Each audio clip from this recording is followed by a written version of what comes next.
150 মিলিয়নেরও বেশি মানুষের কাছে লিমিটেড ট্রান্সপোর্টেশন আছে, তার মানে প্রায় অর্ধেক জনসংখ্যা। আর এমনকি পৃথিবীর গরিব দেশগুলোতে ট্রান্সপোর্টেশনের ঘাটতি আরো অনেক বেশি।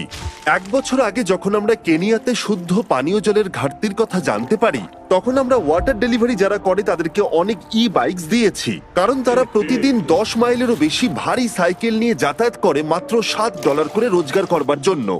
কিন্তু এখন নতুন বাইকের ফলে ওরা অনেক বেশি যাতায়াত এখন করতে পারছে, যা তাদের পরিবারের রোজগারকে অনেকটা বাড়িয়ে তুলেছে। এখন কাজ করতে অনেক সুবিধা হয়। আর এখানকার সম্প্রদায়ের ওপর এর প্রভাব দেখবার পরে আমরা আমাদের পার্টনার ইলেকট্রিক বাইকের কাছে গেলাম সাহায্য চাইতে। এটা মনে করে যে ওরা আমাদের 13টা বিস্ট ফিলান্থ্রপি ভিডিওসকে স্পন্সর করেছে। আর আমার মনে হয় আপনারা শুনে অবাক হবেন না যে ওরা $6 লাখ ইলেকট্রিক বাইক ডোনেট করেছে। আর তারপর আমরা আপনাদেরকে এমন একজন মানুষকে নমিনেট করতে বলেছি যার জীবনে ট্রান্সপোর্টেশনের অত্যন্ত প্রয়োজন আছে। আর প্রয়োজনীয় মানুষদের অনেক অনেক ভিডিও পাওয়ার পরে আমরা সেগুলোকে গিভঅ্যাওয়ে করার জন্য খুবই এক্সাইটেড হয়ে উঠেছিলাম।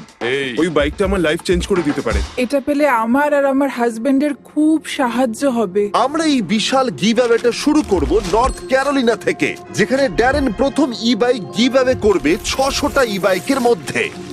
এ হলো মারিয়া, যে 2জন সন্তানের সিঙ্গেল মাদার। তিনি দিনে 14 ঘন্টা বাসন ধোয়ার কাজ করেন, শুধুমাত্র তার কম পারিশ্রমিকের বেশিরভাগটা গুয়েতামালায় তার সন্তানদের কাছে পাঠানোর জন্য, যাদেরকে তিনি অনেক বছর দেখেননি। আমি এখানে অনেক বছর ধরে আছি, প্রায় 5 বছর হয়ে গেল। আর এত ঘন্টা কাজ করার পরেও তাকে প্রতিদিন বেশ কয়েক মাইল হাঁটতে হয় শুধুমাত্র কাজের জায়গায় যাতায়াত করবার জন্য। সমস্ত বাইকের মধ্যে এটা প্রথম বাইক যেটা আমরা গিভঅ্যাওয়ে করতে চলেছি। আর যেহেতু এটা প্রথম বাইক, তাই আমরা মারিয়াকে আরো এক্সট্রা $5000 ক্যাশ দিয়ে সারপ্রাইজ দেব। ঠিক আছে, চলো ওকে সারপ্রাইজ দেওয়া যাক। আমি তোমার জন্য একটা গিফট এনেছি। মারিয়া আমাদের বলল যা কিছু ওর কাছে বেঁচে যায় সেগুলো ও গ্রামের গরিব বাচ্চাদের খাওয়াবার জন্য দান করে দেয়। তাই আমরা $5000 দেবার পরেও 7000 আরো এক্সট্রা দিয়ে তাকে অবাক করে দিলাম, যাতে সে গুয়েতামালায় তার গ্রামকে আরো বেশি সাহায্য করতে পারে। এই বাইকের সাহায্যে মারিয়া খুব সহজেই তার কাজের জায়গায় 10 মিনিটের মধ্যে পৌঁছে যাবে। কাজে না যেতে পারা, স্কুলে না যেতে পারা বা মেডিকেল অ্যাপয়েন্টমেন্টে যেতে না পারা, এরকম আরো অনেক অনেক সমস্যার মানুষ সম্মুখীন হয়, এবং এর ফলে তারা যে পরিস্থিতির মধ্যে রয়েছে তাতেই তারা আটকে পড়ে। আপনারা যদি ভাবেন এটা স্পেশাল, তাহলে দাঁড়ান, এখনো 599টা বাকি আছে। এটা দারুণ হতে চলেছে। এটা কি? এই দেখো, এটা এসে গেছে। দারুণ দেখাচ্ছে। আমি এখন অনেক সময় বাঁচাতে পারছি। তোমাদেরকে অনেক ধন্যবাদ। এবার আমরা কনরাডের সাথে দেখা করলাম। তাকে প্রতিদিন 4 ঘন্টা হাঁটতে হয় তার কাজের জায়গায় পৌঁছানোর জন্য। আমি এমন একজন ব্যক্তি যাকে সপ্তাহে 80 ঘন্টা কাজ করতে হয়, কিন্তু আমার কাছে যাতায়াতের কোনো ব্যবস্থা না থাকায় 40 ঘন্টাটাও আমার কাছে খুব চ্যালেঞ্জিং হয়ে ওঠে।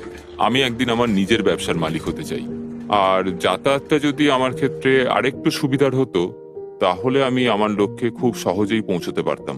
কনরাডের গল্প বলে দিচ্ছে ওর ট্রান্সপোর্টেশনের কতটা প্রয়োজন আছে। ও, এ কি?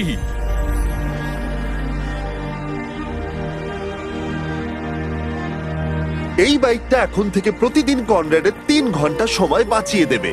এখন থেকে আমার যাতায়াত নিয়ে আর কোনো সমস্যা রইল না। এবার আমি আমার জীবনের পরবর্তী লক্ষ্যের দিকে এগিয়ে যেতে পারবো। আমার বিশ্বাস হচ্ছে না যে এখনো 400টারও বেশি বাইক বাকি আছে। এটা কি? এটা আমার। এটা বাইকটাকে একবার দেখো। ও ভাই, thank you Mister Beast. Thank you so much. Thank you very much. आपको नहीं पता है मेरे लिए कितना मायने रखता है। এটা তো দারুণ। Thank you. থ্যাংক ইউ, এতে আমার অনেক সাহায্য হয়েছে।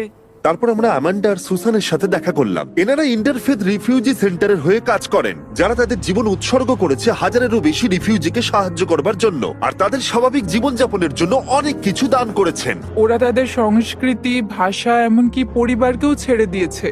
আমরা তাদের জীবনের সবচেয়ে খারাপ সময় দেখাশোনা করতে পেরেছি। আর এত চেষ্টা সত্ত্বেও ট্রান্সপোর্টেশনের অভাব অনেকটা প্রতিকূল করে তুলেছে রিফিউজিদের সভ্য সমাজের অংশ হয়ে উঠতে।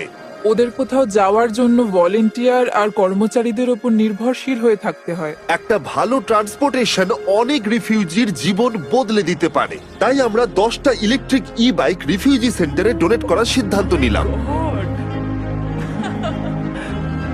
এই বাইকগুলো রিফিউজিদের সাহায্য করবে ঘুরে বেড়াতে, তাদের কাজে যেতে, এমনকি সমাজের সাথে মেলামেশা করতেও। আমরা অনেকটা করে ফেলেছি, কিন্তু এখনো 200টা বাইক গিভঅ্যাওয়ে করা বাকি আছে, যার মূল্য হতে পারে প্রায় $2 লাখ। আর আমি জানি না কেন ওরা আমাদেরকে এই বাইকগুলো ফ্রিতে দিচ্ছে। Shout out electric E bike, চলো বাকিদেরকে সাহায্য করি। বক্সটাকে একবার দেখো। এটা এসে গেছে। Thank you Beast philanthropy. Thank you Mister Beast. Thank you. আমি বাইকটা স্নো এর মধ্যে চালিয়েছি আর এটা দারুণ ছিল। তোমরা আমার জীবন বদলে দিয়েছো। আমি শুধু বলতে চাই থ্যাংক ইউ। আমি এখন যেখানে খুশি যেতে পারি। Thank you Mister Beast. Thank you Mister Beast. Thank you Mister Beast. এটা দেওয়ার জন্য অনেক ধন্যবাদ। আমি তোমাদের কাছে কৃতজ্ঞ। তোমাদের সবাইকে অনেক অনেক ধন্যবাদ। আর এখন সময় আমাদের শেষ ই বাইকটা দেবার।